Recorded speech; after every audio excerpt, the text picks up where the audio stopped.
6 years ago, I posted my first social media post on Facebook. It got 1 comment and 1 share. My dreams of becoming a multi-million-dollar artist, getting thousands of likes on his post, were immediately shattered into pieces of despair. Now, at that time, I was studying the science of art at university and was hoping to learn how artists like Damien Hirst, Jeff Koons, Marina Abramovic built their careers. How did they become so famous? And lo and behold, as expected, they taught me how to sell easy to make abstract paintings, just a few blots of paint on a canvas, for tens of thousands of dollars. Except for the fact that they didn't, because it turns out that in the University of Ghent and Berlin, they don't even mention anything business related in any of their classes. And so now I'm 22 or something, and I start to realize that university is not going to help me. And at the same time, my social media pages are going nowhere, and I'm starting to get depressed, because while I was failing, I was seeing other average 17-year-old artists who haven't had an exhibition in their life getting thousands of likes on their posts. And if they can do that, then I should at least get more than 10 likes. Which made me even more sad, because as you might know, comparing your behind the scenes to someone else's highlight reel is a tried and true recipe to throw yourself under the Tesla of your ex.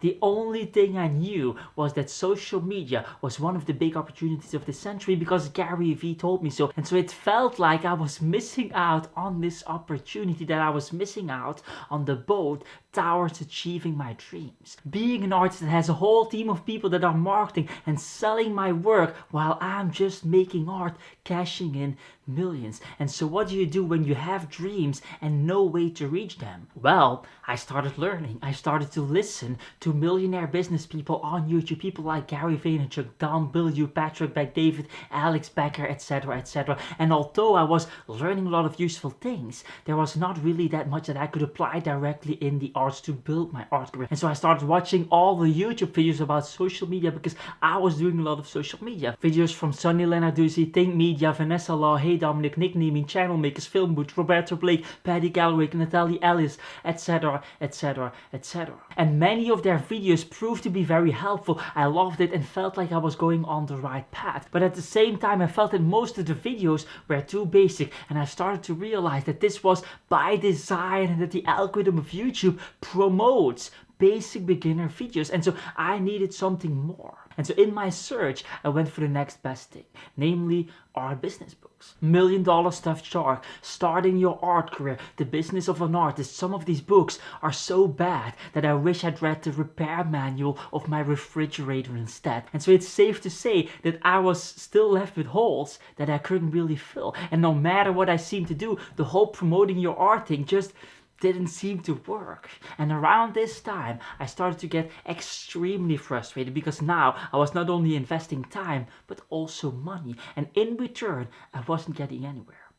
On social media, I was getting 5 likes a post. My exhibitions were not really getting a lot of people, and nothing seemed to translate in a decent amount of sales. And so what's the next best thing to do in a situation like that? Well, I thought that I needed to invest in my brain even more. And I always felt attracted to some of these online courses that cost thousands of dollars, because if it costs thousands of dollars, there must be something really valuable inside them. And so I started to go through all sorts of programs and courses that were promising to turn me into a social media genius with millions of followers. And this is what I want. Millions of followers, front cover of the Times, and partying on boats with OnlyFans people. Now, there was only one problem standing in the way.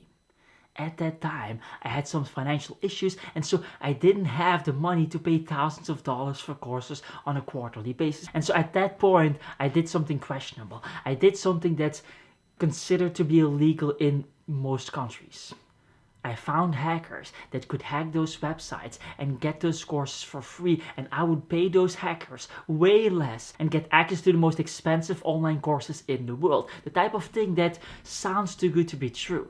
Now, I cannot legally say on YouTube that I followed that path, and so let's just say that 1 week later, I had access to tons of expert high-level courses online. Now, before you judge me, you have to understand that I was obsessed. I was thinking about this dream career 24/7 and constantly pushing towards it, and if there was some piece of information inside these courses that could make my dreams come true, I just needed to have it, no matter the cost. And so here I am, listening to people who have millions of followers online, explaining how to get millions of followers online.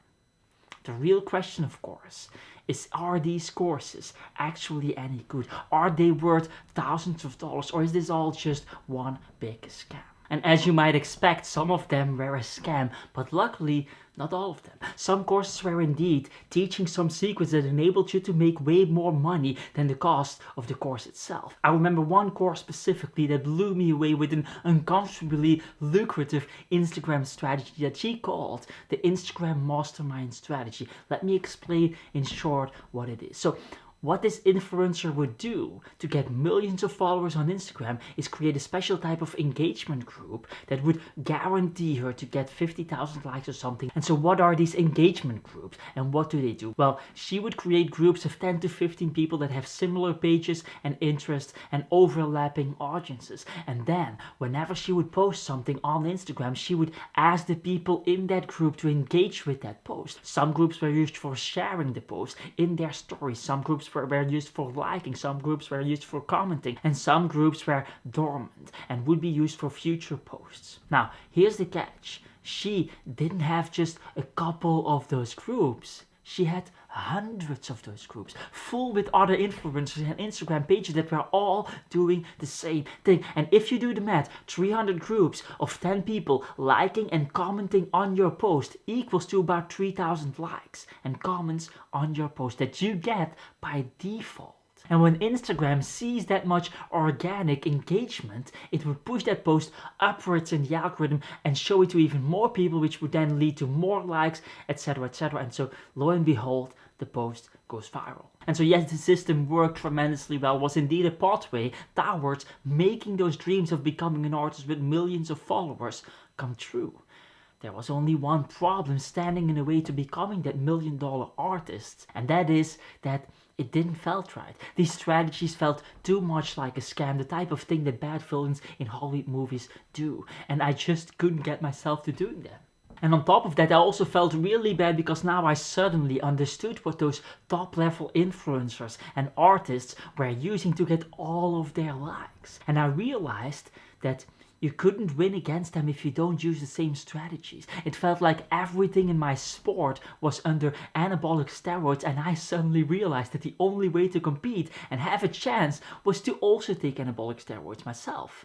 And this was devastating. All of the time I had spent on growing on Instagram felt like a complete waste of time. It felt like Instagram betrayed me for not dealing with these types of scammy practices. And so here I am, starting to understand something about social media, getting insights in the biggest influencer strategies on the planet. It felt like I was extremely close to my dream life of being one of the big shot artists, getting millions of views, likes and comments. But there was only one problem standing in between me and my success.